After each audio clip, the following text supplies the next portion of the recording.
Namaskara friends, welcome back to one more session of Reks Creations Kannada Kalike by Rekha and Apur. Let's learn Kannada through English Part 22.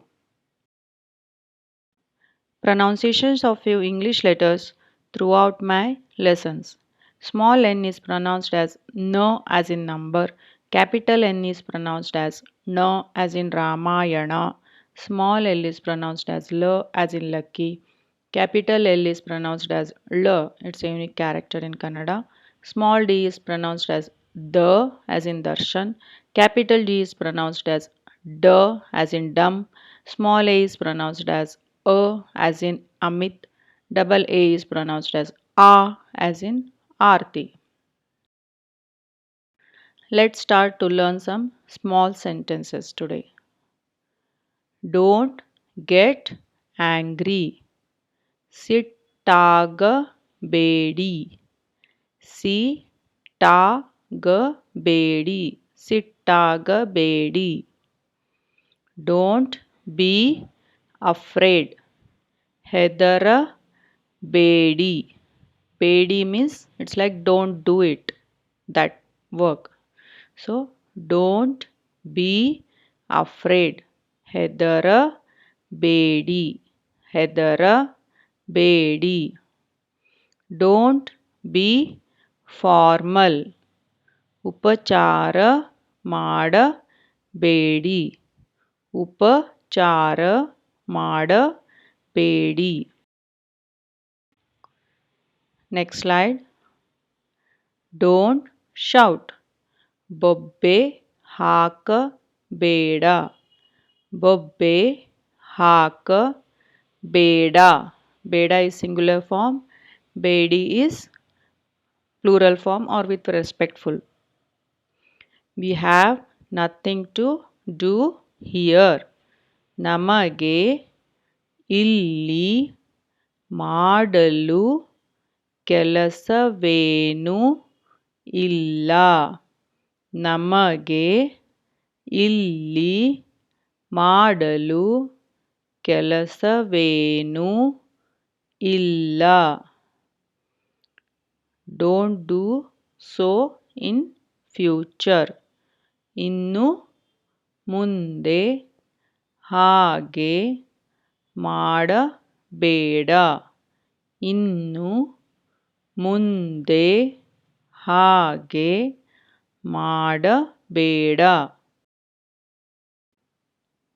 Next slide. 7th. We have enough time. ನಮ್ಮ ಹತ್ತಿರ ಸಾಕಷ್ಟು ಸಮಯವಿದೆ. ನಮ್ಮ ಹತ್ತಿರ ಸಾಕಷ್ಟು ಸಮಯವಿದೆ.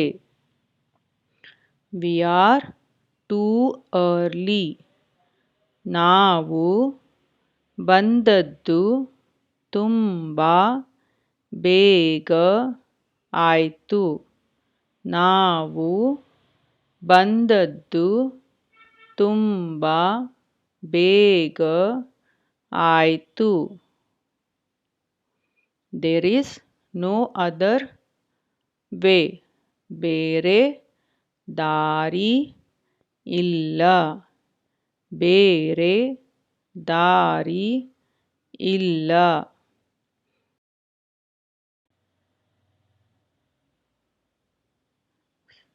Last slide.